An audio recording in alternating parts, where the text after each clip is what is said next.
Assalamualaikum warahmatullahi wabarakatuh. Innal hamdalillah nahmaduhu wa nasta'inuhu wa nastaghfiruh wa na'udzu billahi min shururi anfusina wa sayyiati a'malina.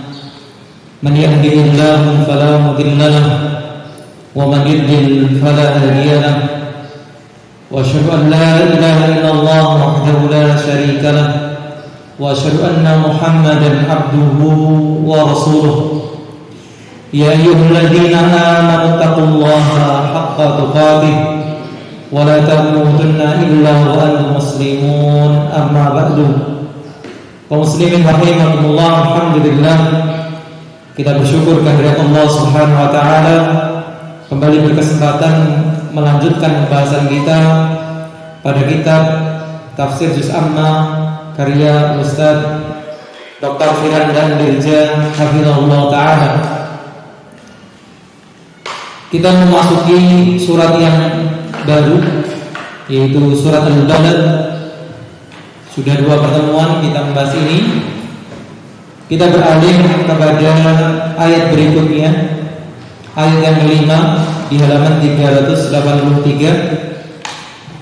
Allah berfirman, ayahsabu an lan yaqdira 'alaihi ahad. Apakah dia manusia mengira bahwa tidak ada sesuatu pun yang berkuasa atasnya?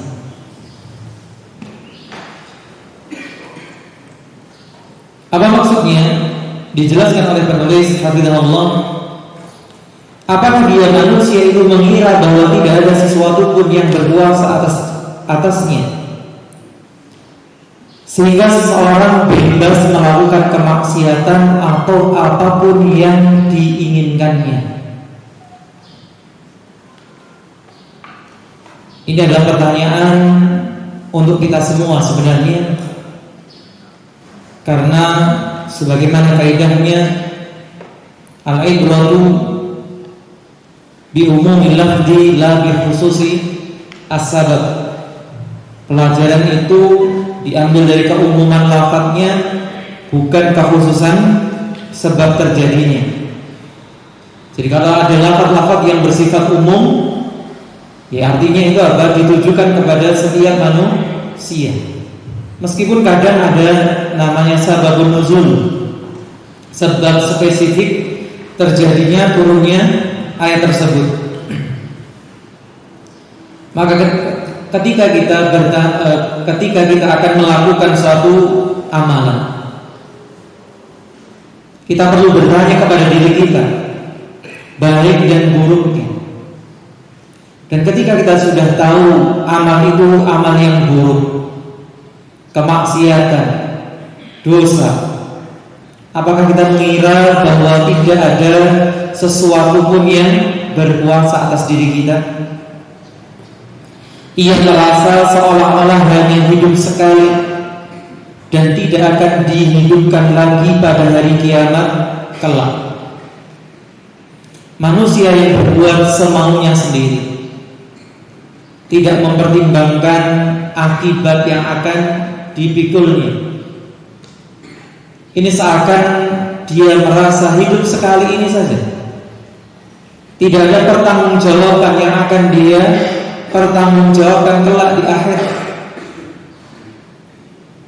Ia tidak memikirkan kelak setelah tubuhnya hancur dan tulang belulangnya berubah menjadi tanah, Allah akan membangkitkannya. Dan ini adalah unsur pertama, perkara yang pertama yang harus ada dalam iman kepada hari akhir. Ada 3 unsurnya. Apa itu? Yang dari Kroy, ya. Mana yang dari Kroy? Ada nggak? Ngajinya kan pas sampai situ, baru selesai.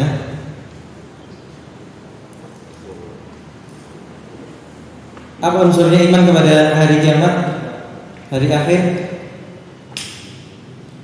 Ada 3, 1 sudah saya sebutkan, tinggal 2.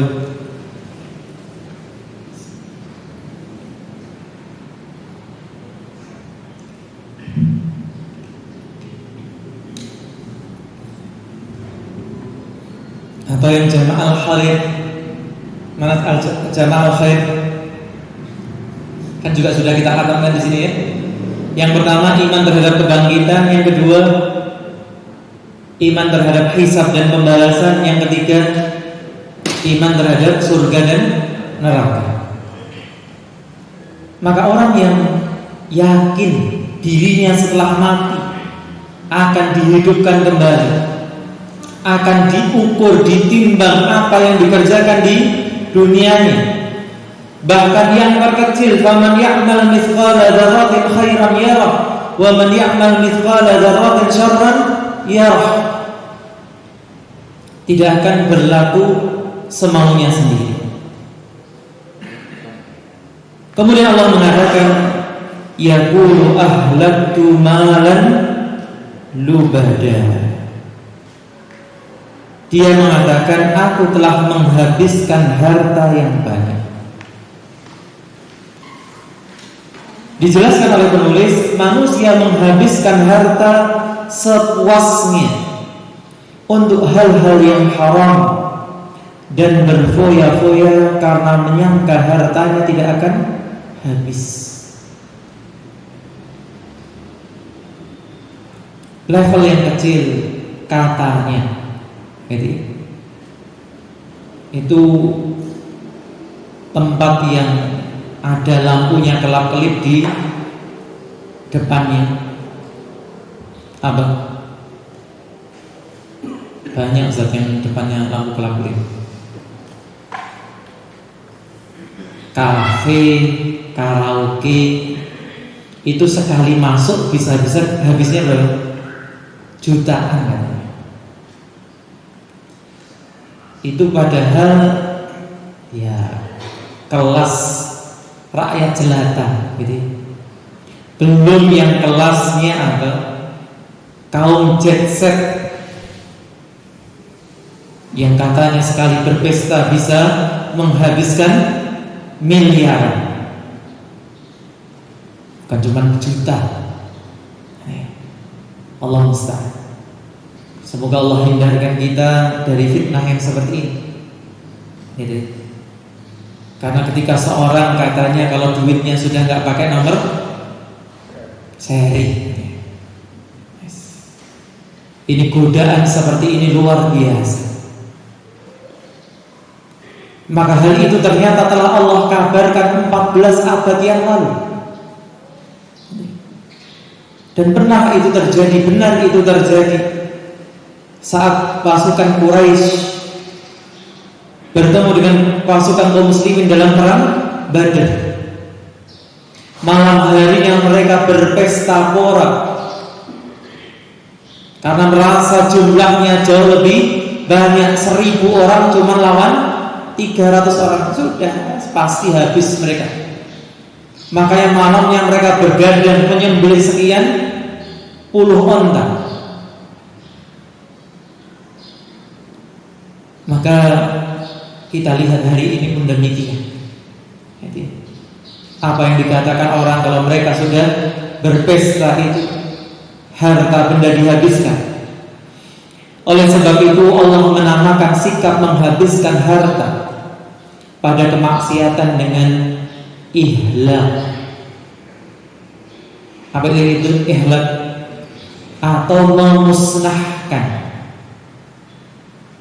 bukan infak.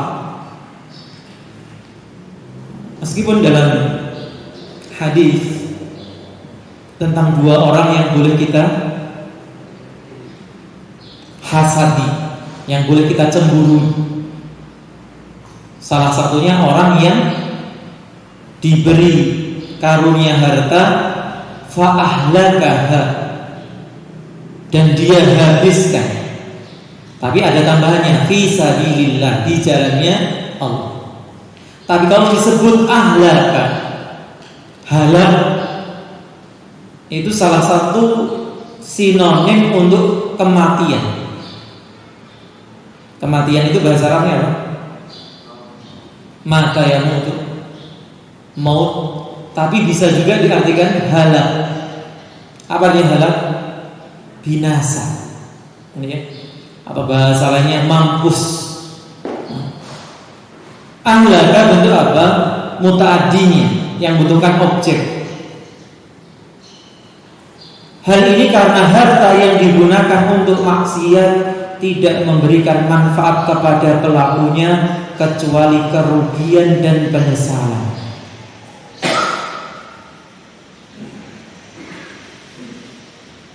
Hal itu berbeda dengan orang yang berinfak di jalan Allah. Karena ia telah berdagang dengan Allah, ia akan mendapatkan keuntungan yang berlipat-lipat ganda. Dan ini mengisyaratkan kepada kita, kalau bentuk kekufuran, kerugian adalah mengikhlaskan, membelanjakan harta di jalan maksiat, maka bentuk syukur itu membelanjakan harta di jalan ketaatan. Maka setiap kita bisa mengukur, saya ini kufur atau syukur. Gimana caranya? Ketika Allah memberikan nikmat berupa harta, karena nikmat itu bermacam-macam, maka ketika dia mendapatkan nikmat harta, kemana harta itu dia belanjakan? Kalau dibelanjakan dalam kemaksiatan berarti dia telah kufur. Kalau dia belanjakan dalam ketaatan, dia telah bersyukur. Kemudian Allah tambahkan lagi, alam ayahsabu allam yarahu ahad. Apakah dia mengira bahwa tidak ada sesuatu pun yang melihatnya?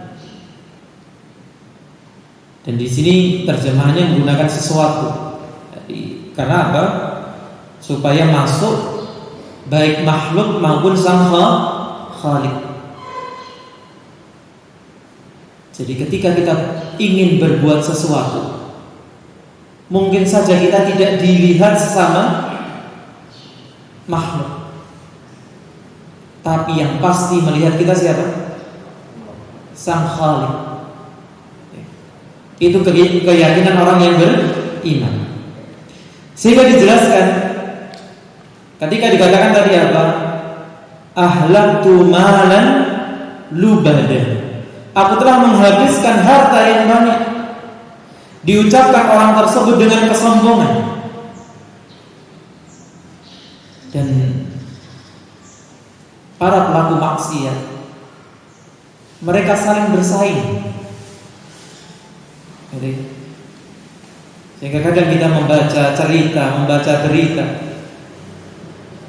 mereka itu jor-joran dalam membelanjakan hartanya dan saling berbangga semakin banyak bisa mengeluarkan harta dalam kemaksiatan. Ia menyombongkan harta yang banyak dengan menghamburkannya dalam kemaksiatan. Hal ini seperti orang-orang jahiliyah yang dengan bangga menghamburkan uangnya untuk hal-hal yang tidak bermanfaat. Bahkan mereka menganggap sikap tersebut merupakan kemuliaan. Mereka melakukan hal itu untuk menunjukkan bahwa mereka tidak memperdulikan hartanya yang sangat banyak itu. Yang kita katakan hari ini dengan istilah apa tadi? Sudah tidak ada nomor seri. Mereka nggak peduli berapapun mereka keluarkan hartanya. Dan biasanya sumbernya dari perkara-perkara yang haram, gitu ya. Mereka menyangka bahwa perbuatan yang tidak ada, kemudian mereka menyangka bahwa perbuatan yang tidak ada yang melihat. Mereka menyangka bahwa mereka tidak akan dihisab, baik kecil maupun besar. Padahal semua yang dilakukan pasti dilihat Allah dan dicatat oleh para malaikat. Ayat ini juga menjadi pengingat manusia terhadap nikmat dan karunia yang diberikan Allah. karunia dan kenikmatan yang seharusnya digunakan untuk bersyukur dan bukan untuk membangkang kepada Allah. Maka dalam unsur syukur ada berapa unsur? Berapa? 3. Apa itu?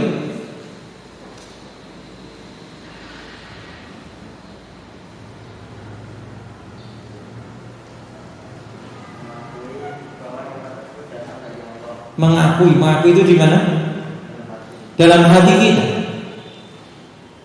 bahwa nikmat yang kita dapatkan semua itu datang dari Allah. Yang kedua,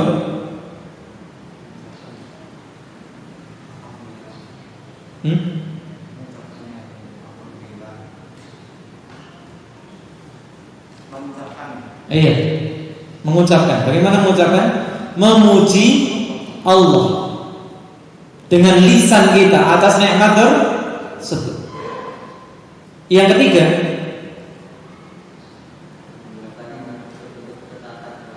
menggunakan nikmat tersebut untuk semakin dekat dengan Allah. Ini indikator lain. Kita ini dikatakan bersyukur atau tidak. Jadi apakah kita sudah yakin kenikmatan-kenikmatan itu datangnya hanya dari Allah? Apakah kita kemudian sudah membasahi lisan kita untuk memuji Allah? Dan apakah kita telah menggunakan nikmat-nikmat tersebut untuk semakin dekat dengan Allah Subhanahu wa ta'ala? Kalau iya, ya sudah bersyukur. Kalau tidak terpenuhi salah satu unsurnya, ya belum bersyukur dengan sempurna. Kemudian Allah mengingatkan nikmat-nikmat yang Allah berikan kepada kita. Alam naj'al lahu 'ainain. Bukankah kami telah menjadikan untuknya sepasang mata, wa lisanan wa syafatain, dan lisan yaitu lidah, satu lidahnya itu, wa syafatain, dan sepasang bibir. Allah ingin menunjukkan karunia-Nya kepada manusia.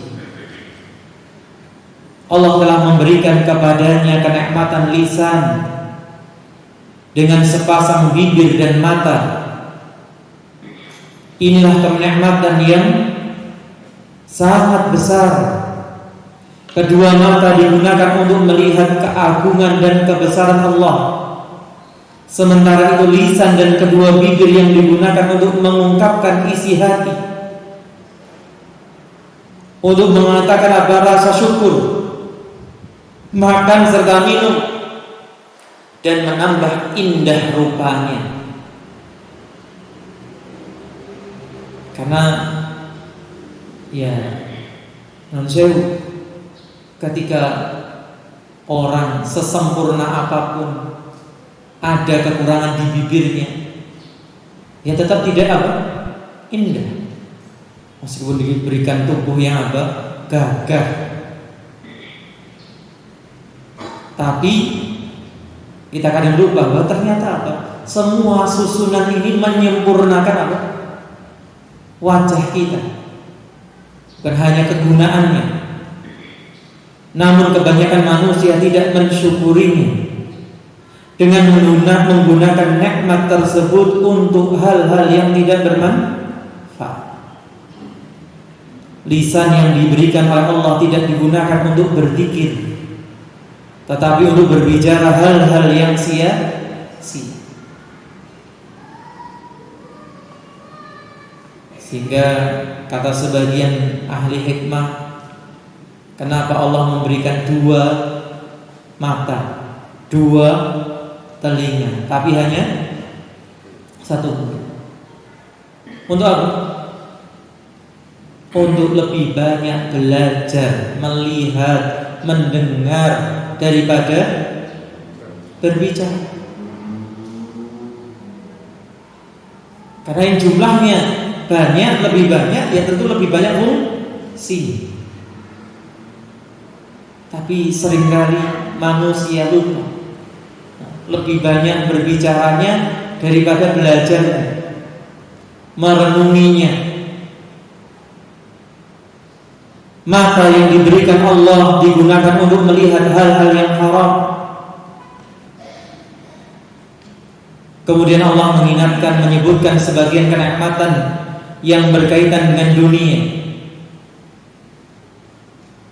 Allah juga menyebutkan kenikmatan yang berkaitan dengan akhirat, dengan agama. Kalau mata, lisan tadi sebagai salah satu nikmat dari nikmat zahir, nikmat yang nampak, harta yang kita punya, keluarga yang kita punya, dan seterusnya.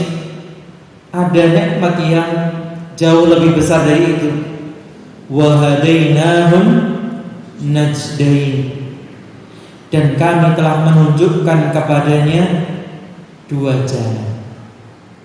Apa itu? Jalan kebajikan dan jalan kejahatan. Dan ini sekali lagi bukti bahwa Allah tidak memaksa kita, seperti keyakinan Jabariyah.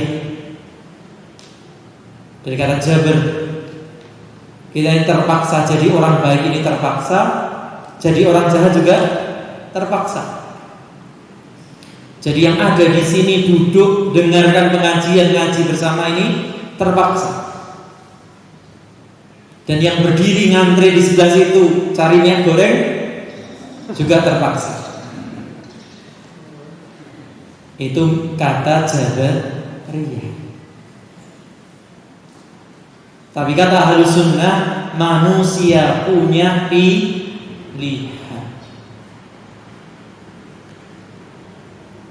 Cuman pilihan manusia tidak akan keluar dari takdirnya Allah. Maksudnya ketika keluar dari takdirnya Allah bagaimana? Karena Allah sudah tahu semua yang akan terjadi. Sehingga pilihan kita ya sudah diketahui oleh Allah sebelumnya. Allah telah menjelaskan kedua jalan tersebut agar manusia mengikuti jalan kebaikan dan meninggalkan jalan keburukan. Dan bukan sekedar menjelaskan, tapi mengajak dan memperingatkan. Maka tugasnya seorang utusan apa? Basyiran wa nadhiran.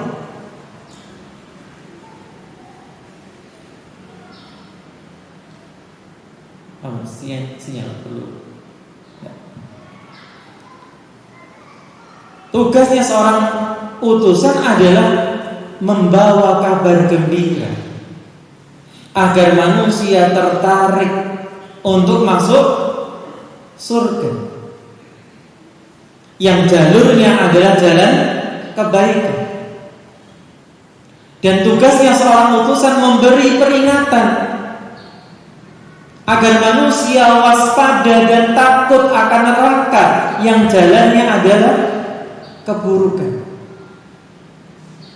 Lalu Allah memberitahu hal yang seharusnya yang dilakukan. Nah, ini juga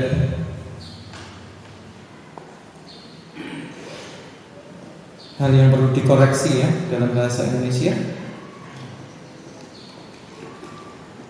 Dalam bahasa Indonesia itu nggak boleh banyak-banyak dan nggak boleh banyak-banyak yang dalam satu kalimat.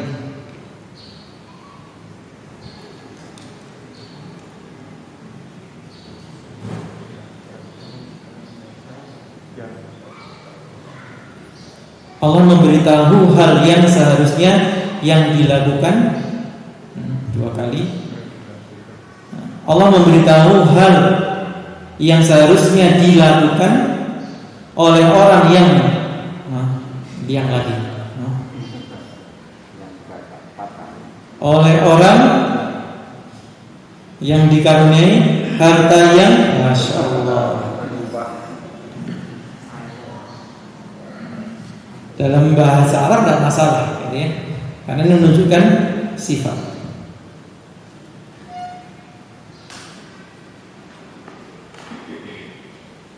Jadi gimana kalimat yang Allah memberitahu hal yang seharusnya dilakukan oleh orang yang dikaruniai harta limpah. Yangnya jangan ada yang lain ya. Oleh orang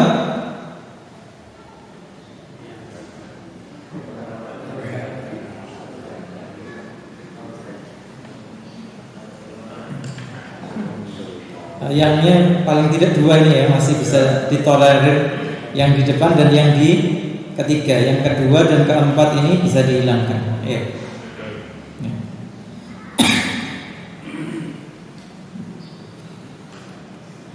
Sehingga ayat-ayat berikutnya itu mengajarkan, mengarahkan bagaimana seharusnya sikap seseorang ketika dikaruniai harta. Salah satu bentuk kenikmatan. Karena kenikmatan itu tidak harus berupa harta. Ada yang seringkali lebih besar nilainya, kesehatan, keharmonisan rumah tangga, ketentraman. Maka Allah ingatkan, falaqtahamal aqabah, tetapi dia tidak menempuh jalan yang mendaki dan sukar. Aqabah dalam bahasa Arab berarti jalan yang ada di sela-sela gunung, jalan setapak. Jalan itu adalah jalan menuju surga. Jalan menuju surga seperti menempuh jalan di atas gunung, sulit dan membutuhkan perjuangan karena harus melawan hawa nafsu. Seperti hadisnya Jibril,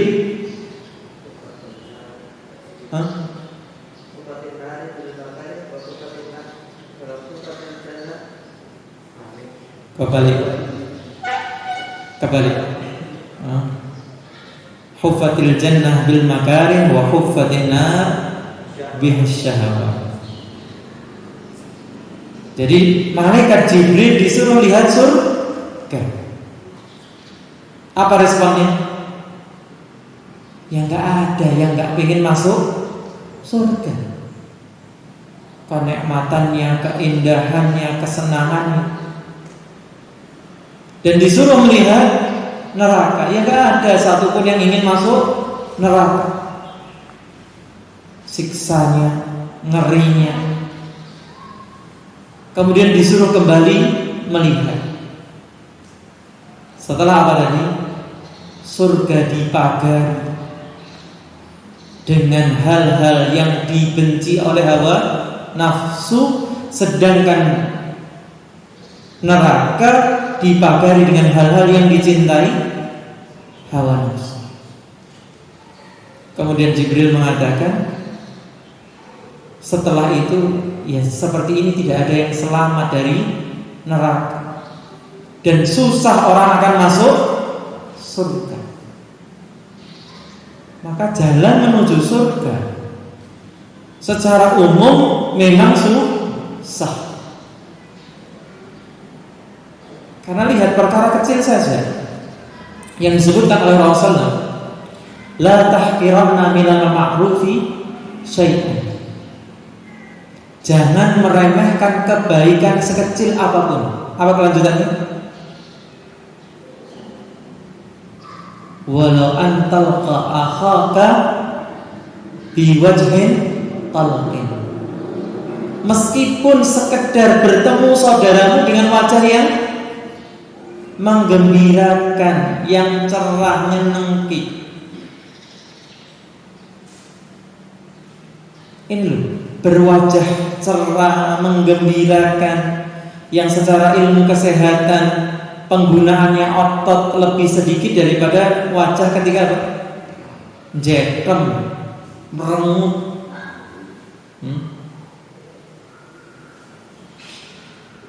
Gak perlu modal, gak perlu tenaga yang besar.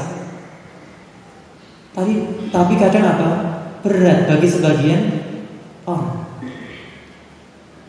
Padahal nggak ngetokke duit, nggak nyuworo, gitu ya, nggak tenaga. Itu saja sulit. Belum lagi kalau suruh bantu nolong, mengeluarkan duit, mengeluarkan suara, tenaga. Itu bagi jiwa yang apa? Belum dikalahkan, belum dikendalikan, apa rasanya?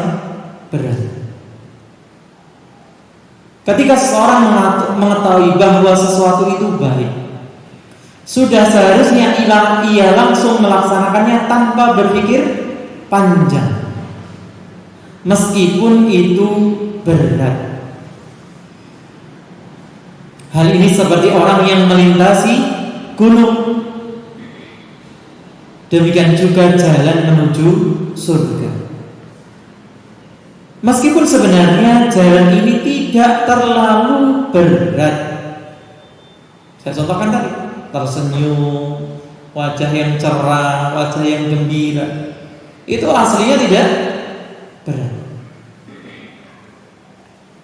Meskipun demikian, mereka yang selalu berbuat kemaksiatan akan merasa sangat berat ketika berbuat baik karena selalu mengikuti hawa nafsu. Dan perhatikan ya, yang khususnya yang ada bukunya itu ada catatan kakinya. Jadi beliau menyebutkan ini itu menyadur mengutip keterangan para ahli tafsir. Jadi penjelasan penulis di sini adalah sudah meringkas dari berbagai macam buku tafsir yang beliau baca. Jadi bukan hasil khayalan karangan beliau sendiri. Itu bisa dilihat, dicek daripada catatan kakinya. Sementara itu orang yang beriman akan merasa ringan. Jadi, ketika menempuh jalan tersebut meskipun terlihat berat. Kenapa? Karena orang beriman, insya Allah kita di dalamnya itu mendapati kenikmatan ketika menempuh jalan tersebut. Seperti mereka yang menempuh jalan di gunung, gitu ya. Ya, saya bukan termasuk penghobi naik gunung dan juga belum pernah. Tapi bagi mereka yang hobi, ada yang hobi? Hah? Naik gunung? Oh ini kemarin habis pada vulkano di Tulungagung kemarin. Nah, itu kata mereka ya bahwa sebuah kenikmatan tersendiri. Wah. Bagi saya yang nggak hobi naik gunung ya apa? Kesel arep ngaji wis ning kene kan wis padha wae ya. Golek munggah gunung kesel terus ya apa. Maka subhanallah. Tapi kan itu hal dunia. Ada yang senang monggo, yang tidak senang ya monggo. Tapi dalam hal akhirat gak bisa senang monggo, tidak senang monggo. Yang senang ini menunjukkan ada indikator keimanan. Meskipun berat. Bahkan misalnya seperti contoh bersedekah, bantu orang lain. Ternyata disitulah nilai kebahagiaan. Memang secara rasional, secara apa, nalar menerima pemberian itu lebih menyenangkan daripada memberi. Kayak ibu gak seneng gitu. Belum bayar di diskon aja seneng. Dan luar biasa. Jadi tadi saya lihat postingan temen yang di Madiun, kelihatannya ini se-Jawa Timur ini, bareng gitu. Dan tadi kan mobilnya juga LLL. Di Madiun tadi juga ada. Nah, itu Masya Allah antri seperti itu. Nah, semoga Allah mudahkan saudara-saudara kita di negeri ini, gitu ya. Ya, ketika kita masih dimudahkan kebanyakan gitu ya, beli minyak goreng meskipun harganya 2 kali lipat mungkin, atau sebagian mungkin alternatifnya yang biasanya digoreng jadi godok, malah sehat gitu ya. Maka subhanallah, fitrahnya manusia memang senang gratisan, senang yang murah. Tapi ternyata ketika kita mau mencoba, menolong, membantu, memberi, apa yang kita rasakan?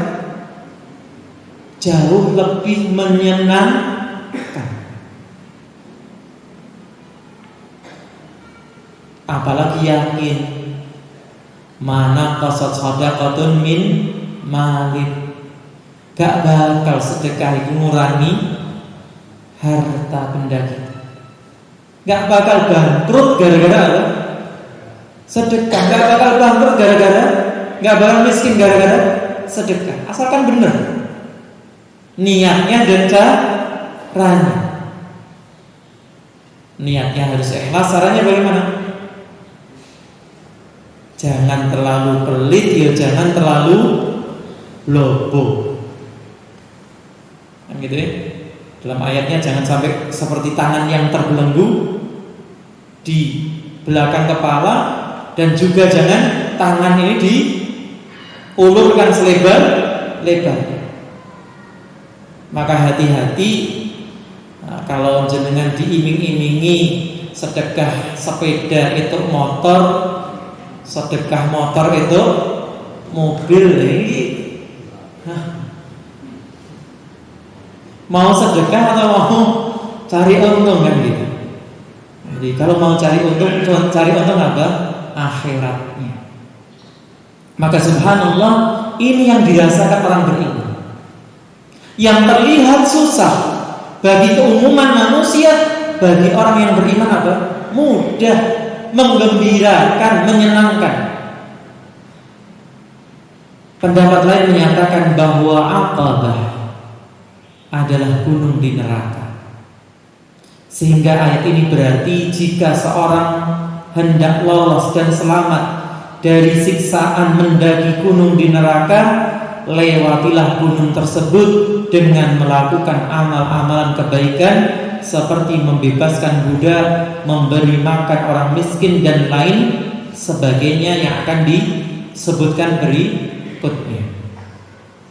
Sehingga dikatakan wa ma adraka mal aqabah, dan tahukah kamu apakah jalan yang mendaki dan sukar itu? Bagaimana kita lolos dari Aqabah? Dan ini kalau kita cermati khilafnya khilaf tanawwu, gitu ya. Bisa diterima arti yang ini, bisa diterima arti yang ini, bukan saling bertentangan. Karena intinya sama, memotivasi kita berbuat baik agar terhindar dari neraka. Bagaimana caranya kita menempuh jalan yang sukar tadi, yang bagi kebanyakan jiwa itu berat? Fakku raqabah.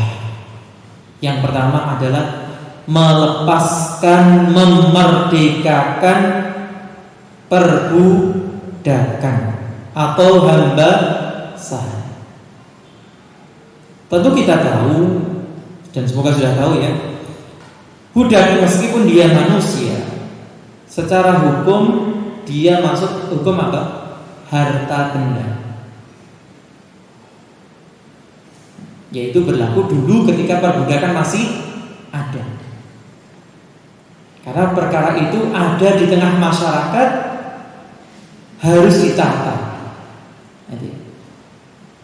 Dan sudah sering kita menyinggung sekilas tentang aturan-aturan perbudakan dalam Islam. Di antaranya diberi makan seperti yang dimakan tuannya. Jadi bukan makan sisa, bukan makan yang tidak enak, makan sama saja. Tidak boleh dibebani di luar kemampuan. Ya berarti jangan ada gambaran ilustrasi apa digebuki, dirantai, enggak. Pekerjaannya yang dia mampu. Dan disebut apa? Ikhwanukum. Mereka itu saudara kalian. Ja'alahumullahu tahta aydiyakum. Yang Allah jadikan mereka di bawah kekuasaan kalian. Jadi di satu sisi masih dilihat kemanusiaannya, sedulur padha menungso. Tapi memang kondisi mereka, apa kondisi mereka? Yang dalam kekufuran. Karena perbudakan itu asalnya dari kekufuran. Mereka yang menghalangi kebenaran disampaikan sehingga terjadi apa? Peperangan.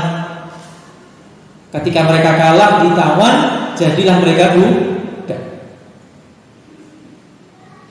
Ternyata juga salah satu poinnya apa? Dianjurkan untuk membebaskan mereka.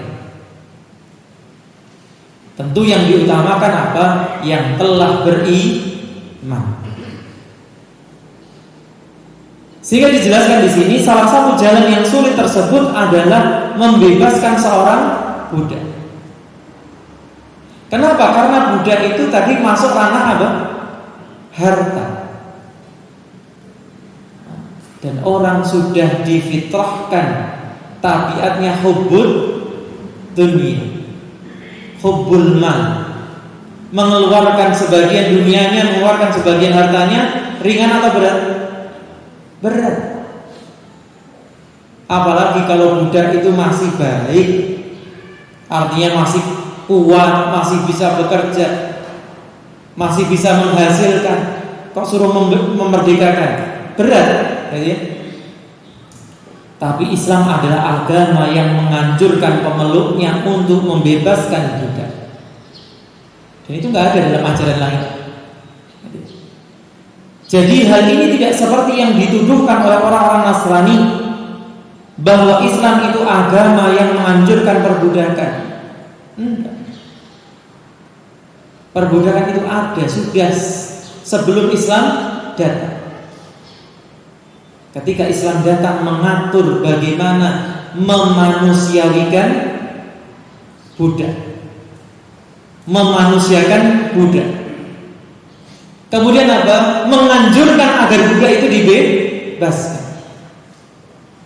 Perbudakan sudah ada sejak zaman Nabi. Pada saat itu orang-orang Romawi, Nasrani dan Yahudi juga mempunyai budak. Jangan sok gitu ya. Mereka sendiri yang juga memulai itu perbudakan itu. Akan tetapi tatkala Islam datang, Nabi SAW memotivasi umatnya agar membebaskan budak, karena inilah salah satu jalan menuju surga. Karena orang yang membebaskan budak, apa yang dijanjikan? Dimerdekakan dari api neraka. Tidak akan menjadi budaknya neraka. Salah satu makna membebaskan budak selain memerdekakan mereka, memerdekakannya secara langsung adalah dengan membantu mukatabahnya. Apa itu mukatabahnya? Atau melunasi utang sang budak yang ingin menebus dirinya dari majikannya. Demikian juga dengan membebaskan tawanan perang Muslim yang ditawan oleh pihak musuh. Jadi arti membebaskan budak itu ada 3 arti di sini. Yang pertama, budak yang dimiliki langsung apa? Dimerdekakan. Yang kedua adalah ada budak-budak itu yang tadi kita katakan sehat, cerdas, menghasilkan. Kemudian dia apa? Dalam hukum Islam ada namanya mukatabah. Boleh mengajukan pembebasan kepada tuannya dengan membayar nilai yang dia punya. Misalnya budak ini nilainya berapa? 10 juta. Maka dia mengikat perjanjian dengan tuannya, saya akan bayar 10 juta itu dengan nyicil. Saya tak kerja di luar, sebulan dia mungkin menghasilkan sekian juta untuk hidup dia, kemudian dia bayar setiap bulan 1 juta. 10 bulan dia akan merdeka. Nah, budak yang dalam kondisi seperti ini berhak menerima zakat, berhak menerima bantuan. Yang ketiga, membebaskan budak artinya juga membebaskan tawanan kaum muslimin. Biasanya ketika perang kaum muslimin ada yang ditawan, kemudian harus ditebus. Maka ketika kita bantu menyumbang untuk menebus tawanan-tawanan tersebut, itu masuk dalam Fakku raqabah.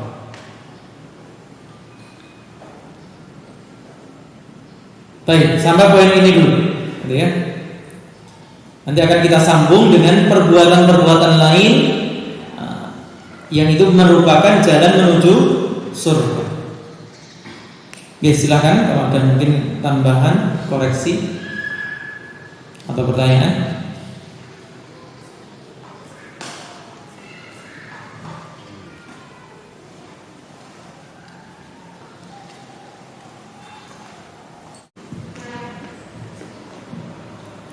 Baik, kalau tidak ada kita cukupkan.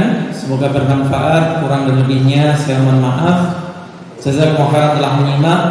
Wa sallallahu ala nabiyyina Muhammadin wa ala alihi wa sahbihi ajma'in. Subhanakallahumma wa bihamdika asyhadu an la ilaha illa anta astaghfiruka wa atubu ilaik. Assalamualaikum warahmatullahi wabarakatuh.